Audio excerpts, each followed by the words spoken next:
husband or rich neighbor? A poor man was married to a beautiful woman. The man and his wife never quarreled. The husband loved his wife. The wife loved her husband. They were very happy. But this happy couple had a rich, handsome neighbor. He saw the poor man's beautiful wife, and he fell in love with her. I want to marry her myself, he thought. Every day, when the woman's husband was working in the fields, the rich man went to the poor man's house. "You're a beautiful woman," he said to the poor man's wife, "but your clothes are old. Why doesn't your husband buy new, pretty clothes for you? I'm sure he doesn't love you. If he loved you, he would buy wonderful clothes for you. Divorce him and marry me. I will buy you beautiful new clothes, the best in the land. Then you will be the most beautiful woman in Ethiopia." At first the woman didn't listen to the rich man. But he came to her house every day, and every day he said the same things. At last she began to think, "Perhaps my neighbor is right. Why doesn't my husband buy beautiful new clothes for me? Perhaps he doesn't love me." That night she said to her husband, "Look at me, husband. My clothes are old and ugly. I want new ones. Buy me some new clothes." Her husband smiled at her. "You don't need new clothes," he said. "You are the most beautiful woman in the world to me." She was angry. "Don't you love me?" she said. "If you love me, buy me a new dress." Her husband loved his wife, and he wanted to please her. "I have only a little money," he thought, "and I need a new plow. But I want my dear wife to be happy." So the next day he went to the market, and he bought a new dress for his wife. He took it home to her and she put it on. "Thank you, my dear husband," she cried. "Now I know that you love me."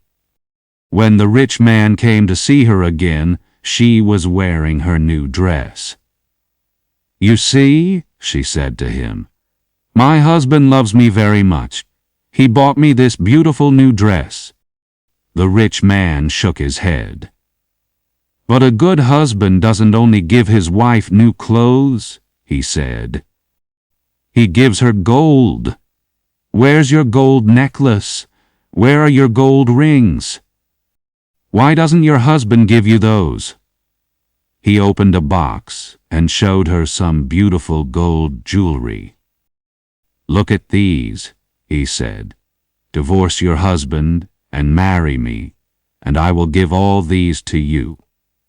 The woman did not listen to him. "Go away," she said.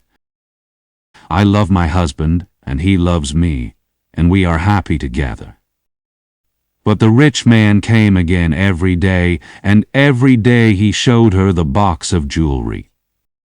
At last she began to think, "Perhaps the rich man is right. Why doesn't my husband buy gold for me? Doesn't he love me?" That day, she didn't make a fire. She didn't cook a meal. Her husband came home late after a long day in the fields.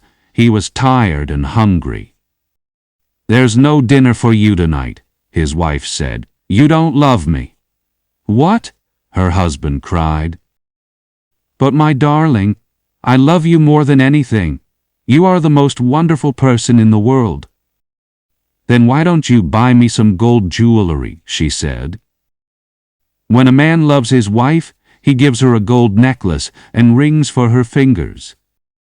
Her husband looked worried.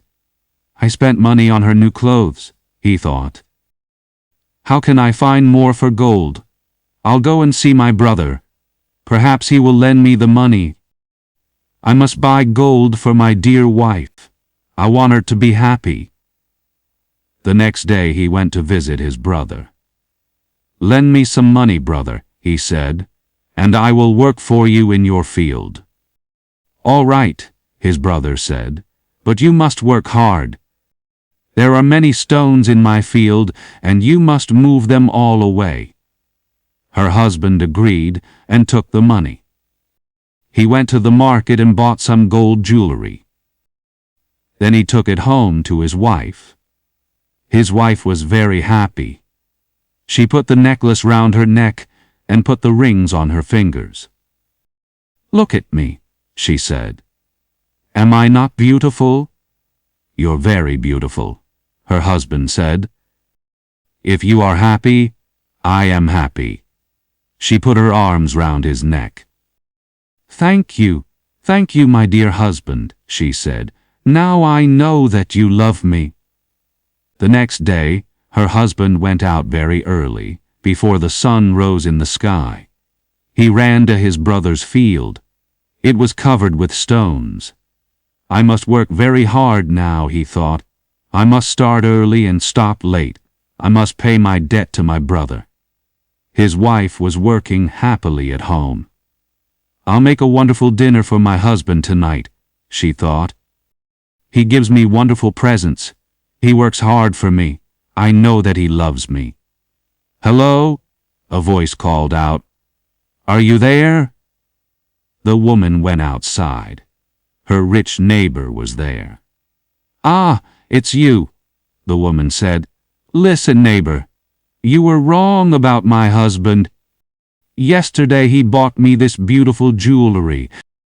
He loves me very much, and I love him. I will not divorce him. I will not marry you." The rich man was worried.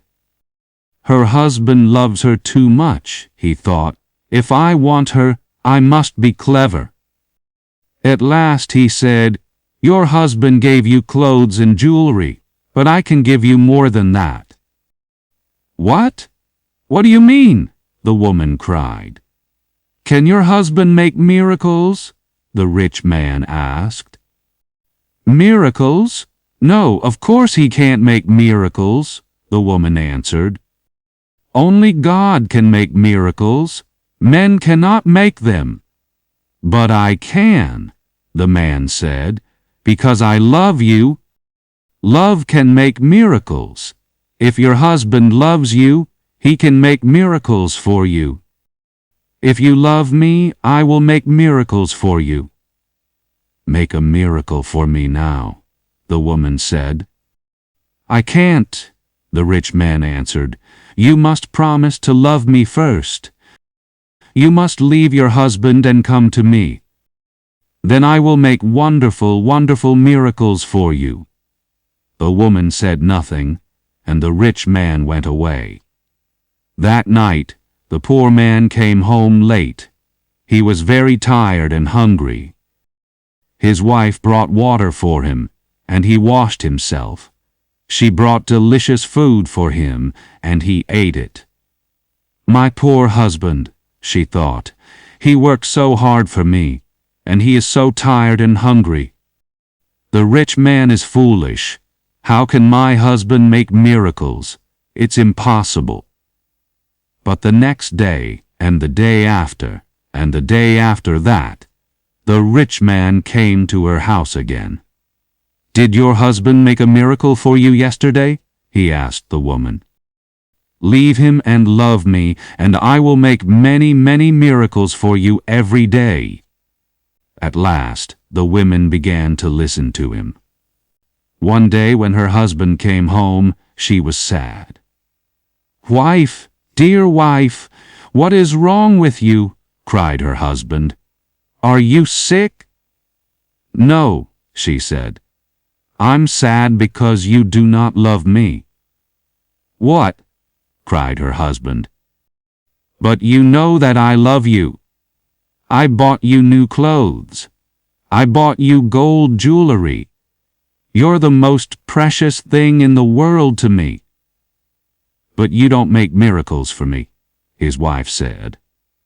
Her poor husband was very surprised. "Miracles? Of course I can't make miracles," he said. "Why do you want a miracle?" Who gave you the idea?" "Our neighbor came to see me today," the woman said. "Love makes miracles," he said. "If a man loves a woman, he will make miracles for her." Her husband was very worried. "That wicked man wants to take my wife," he thought. "All this trouble comes from him. When he first came here, she wanted new clothes, then she wanted gold jewelry, and now she wants a miracle. What can I do? If I don't make a miracle, perhaps my wife will leave me and marry him." The next day he went slowly to work in his brother's field. "I must pray," he thought. "Only God can help me now." He looked up to heaven. "Oh Lord God," he prayed, "please help me to make a miracle. I love my wife and I want to keep her. Don't let this rich man take her from me." He worked all morning. He was moving stones from his brother's field. In the middle of the day, he sat down under a tree to rest. A man was sitting there already. "Who are you?" the poor man asked. "I am a wizard," answered the man. "And I have a gift for you. Look, here are 2 sticks. They make miracles." "Miracles?" the poor man said. He was happy now. "What kind of miracles?" "If you touch a person with the first stick," the wizard said, "he will become a donkey." The poor man thought of the rich man, and he smiled. "A donkey," he said. "That's very good. And if I touch him with the second stick, what will happen?" "He will become a man again," said the wizard. The poor man took the sticks and jumped up. "Oh, thank you, my friend," he said. "I prayed to God, and he sent you to me. Now I can keep my wife and punish my enemy." He ran home. "Wife," he called out, "come here. I'm going to make a miracle." His wife came out of the house. "A miracle," she said. "What miracle?" "Look," said her husband. He touched her with the first stick. At once she became a donkey. She lifted her head and tried to speak, but she could not. "Hee-haw, hee-haw," was all she could say. Her husband touched her with the other stick. At once she became a woman again. "Husband, that's wonderful," she said. "It's a real miracle. How did you do it?"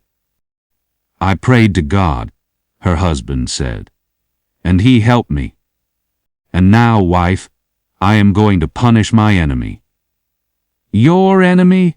said his wife. "Who is that?" "You know my enemy," her husband said. He was looking at her. He wasn't smiling now. "It's the rich man, our neighbor. He comes to our house when I am working in the fields. He gives you bad ideas. Ask your husband for new clothes, he says. Ask him for gold jewelry. Ask him for a miracle. Am I right? Did our rich neighbor give you all these ideas?" His wife said nothing. "And did you listen to him?" her husband went on. His wife did not look at him. She was ashamed. "I'm sorry," she said. "It's true. He said all those things. He wanted me to divorce you and marry him, and I listened to him." "And do you want to divorce me and marry him?" her husband asked. She looked at him. Her eyes were full of tears. "No, dear husband, I want to stay with you forever, and I will never listen to him again." "Then take this stick," her husband said, "and touch the rich man with it." He gave his wife the first stick, but he hid the second one in the roof. The next day he went to work. Soon the rich man arrived at the woman's house. "Well," he asked her. "And can your husband make miracles yet?" "Yes," she said, and she touched him with the first stick. At once, the rich man changed into a donkey. "Now," said the woman, "you can go to work and help my dear husband." She took the donkey out to the fields. Her husband was working there. He was moving stones from his brother's field. "Ah," he said, "a donkey. Now I can finish the job quickly." From that day, the poor man gave the donkey many heavy loads to carry. The donkey carried stones away from the fields. It took sacks of teff to the market, and it brought flour and coffee home again. For many years the donkey worked for the poor man. The poor man was not so poor now. The donkey was helping him. He was becoming richer. One day the poor man looked at the donkey. It was tired and old. It stood still. Its head was bent down. The poor man was sorry for it. He went into his house and brought out the second stick. Then he touched the donkey with it. At once, the rich man stood there. But he was not a handsome young man now. He was old. His back was bent. He was very, very tired. "You tried to take my wife away from me," the poor man said. "That was wrong. Go home now. Don't look at other men's wives again." The rich man went away and he never came back again. But the poor man and his wife lived happily together for many more years.